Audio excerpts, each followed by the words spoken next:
होवा की लड़ाई सन 1275 की उत्तरी गर्मियों में टिवेडेन की पहाड़ियों को सुबह की धुंध ने ढक लिया था। ये वेस्टरगोटलैंड का हृदय था। वहाँ प्राचीन वनों और दलदलों के किनारे एक ऐसी टक्कर की तैयारी हो रही थी जो स्वीडन के सिंहासन का भाग्य तय करने वाली थी। राजा वाल्डेमार बिरगेर्सन ने 1250 में स्वीडन का राज्य ग्रहण किया, एक ऐसे युग में जो अस्थिरता और साजिशों से भरा था। उसके पिता बिरगेर यार्ल ने 1266 में अपनी मृत्यु तक कठोर हाथों से शासन किया था। युवा और महत्वाकांक्षी वाल्डेमार शक्ति को एकजुट करना चाहता था, लेकिन उसका सिंहासन दो प्रतीक्षारत भाइयों से घिरा था, मैग्नस लाडुलॉस जो उस समय एक ड्यूक था, और एरिक बिरगेर्सन। तनाव एक धीमी आग की तरह फैल रहा था।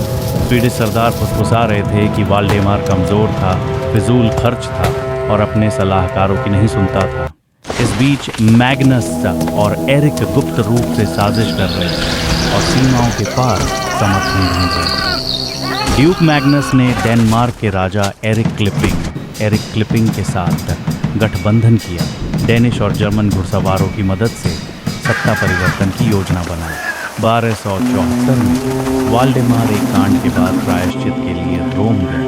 उसकी अनुपस्थिति में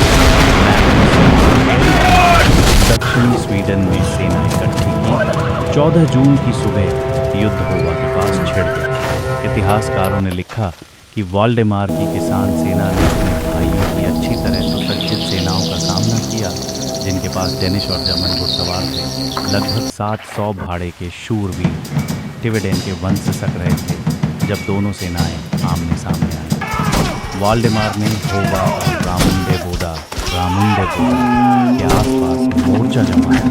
विश्वास था कि संख्या और जनता की निष्ठा उसके पक्ष में है। मैग्नस और एरिक ने अपनी भारी घुड़सवार सेना को निर्णायक क्षण तक रोके रखा। कुछ वृत्तांतों में कहा गया कि वाल्डेमार हिचकिचाया, उसकी किसान सेना देर से और अव्यवस्थित पहुंची। जब पहली तीर हवा में उड़ी, मैदान गरज उठा, भालों की टक्कर हुई। डेनिश घुड़सवारों ने पंक्तियां तोड़ी और वाल्डेमार के किसान बुरी तरह दब गए। साहस के बावजूद मैग्नस के सैनिकों के अनुशासन और तकनीक ने जल्दी ही युद्ध का पलट दिया। इस्पात के कवच पहने सैनिक आगे बढ़े, जबकि कुल्हाड़ी और डंडों से लैस किसान पीछे हट गए। वाल्डेमार ने अपने सैनिकों की आंखों में भय देखा। अराजकता के बीच कहा जाता है कि उसने अपना ध्वज उठाया और नॉर्वेजियन सीमा की ओर भाग गया, युद्ध क्षेत्र छोड़कर। मैग्नस और एरिक विजयी हुए। उन्होंने अपने लिए सिंहासन का मार्ग बना लिया, लेकिन यह विजय केवल सैन्य नहीं थी। ये थी एक मनाई गई गद्दारी, झूठ और विदेशी समर्थन से बना सत्ता परिवर्तन। मैग्नस लाडुलास 22 जुलाई 1275 को मोरा स्टोन पर स्वीडन का राजा घोषित हुआ और नए युग की शुरुआत हुई। क्या बदला? स्वीडन के लिए केवल राजा नहीं, मैग्नस ने 1280 में अल्सनो अध्यादेश अल्सनो-स्टाडगा जारी किया, जिससे कुलीनों को विशेषाधिकार मिले। शूरवीरता को परिभाषित किया गया और चर्च के साथ समझौता हुआ। यह संधि जो होवा की जीत से उत्पन्न हुई, उस युग की शुरुआत थी जब स्वीडन एक सामंतों के राज्य से एक केंद्रीकृत राजशाही में बदल गया। वाल्डेमार के लिए ये पतन की शुरुआत थी।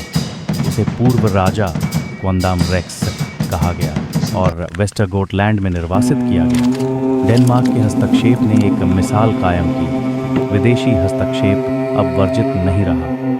होवा के जंगलों में रईसों और किसानों का खून जून की बारिश में मिल गया।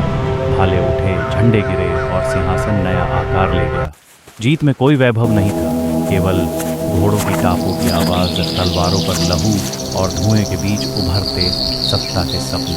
आज जब कोई होवा से गुजरता है तो वहाँ एक स्मारक खड़ा है, एक कुल्हाड़ी और 2 भाले, जो उस युद्ध की याद दिलाते हैं जिसने स्वीडन को बदल दिया। क्योंकि इतिहास हमेशा विद्वानों द्वारा नहीं लिखा जाता, वह उन लोगों द्वारा लिखा जाता है जो भोर में तलवार उठाकर सवार होते हैं, जो मानते हैं कि उनका भाग्य उनकी मुट्ठी में है। और होवा में भोर मैग्नस के लिए आई, जबकि वाल्डेमार अंधेरे में डूब गया। यह युद्ध हमें याद दिलाता है कि शक्ति केवल तलवार में नहीं, इच्छा में भी होती है। और राजा चाहे सोने के मुकुट पहने सब कुछ खो सकते हैं, एक तीर से या एक मित्र की विश्वासघात से।